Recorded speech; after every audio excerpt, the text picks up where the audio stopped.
ফুলশয্যার রাতে স্বামী যখন আমাকে প্রশ্ন করলো, বিয়ের আগে তোমার কোনো রিলেশন ছিল?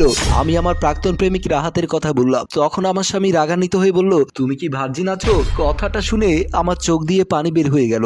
যাকে বিশ্বাস করে নিজের অতীতটা বললাম, সে কিনা আমাকে শেষে এই কথা বলল। আমার চুপ করা দেখে আমার স্বামী বলল, আজকাল প্রেম মানেই দেহ দান করা, তাই তোমাকে জিজ্ঞেস করছি তুমি ভার্জিন আছো কিনা। আমি মাথা নিচু করে বললাম, আমি আজকালকার মেয়েদের মতো এতটাও খারাপ নয় যে নিজের দেহ বিয়ে বাদে অন্যজনকে দিয়ে দিব। কথাটা শুনে আমার স্বামী আমার দিকে তাকিয়ে একটু মুচকে হাসলো। আমি বিয়ের আগের কোনো সম্পর্ক পছন্দ করি না। হতে পারে আমি মানুষটা কালো, কিন্তু আমার চরিত্র বলতে গেলে ফুলের মতো পবিত্র। আমি আর কিছু বললাম না, মনে মনে খুশি হলাম। যাক, ভালো একটা মানুষের দেখা পেলাম, হয়তো জীবনটা সুন্দর কাটবে। এরপরে লাইট বন্ধ করে আমরা শুয়ে পড়লাম। পরের দিন সকালবেলা খেয়াল করি আমার স্বামী ছাদা বিছানার চাদরটা ভালো করে উল্টে পাল্টে দেখছে। আমি যখন প্রশ্ন করলাম, তুমি কি দেখছো, তখন আমার স্বামী নির্লজ্জের মতো উত্তর দিল, গতকাল রাতে তুমি যে